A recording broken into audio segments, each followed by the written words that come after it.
أعوذ بالله من الشيطان الرجيم بسم الله الرحمن الرحيم وأحل الله البيع وحرم الربا.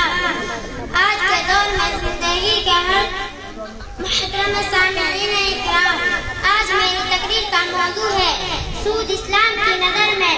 سود ہمارے مسلم معاشرے کے لیے نعمت کی حیثیت رکھتا ہے، جو اندر انسانوں کو اس طرح کھا لیتا ہے کہ صرف ڈھانچہ رہ جاتا ہے، باقی اندر سے بالکل کھوکھلا ہو جاتا ہے۔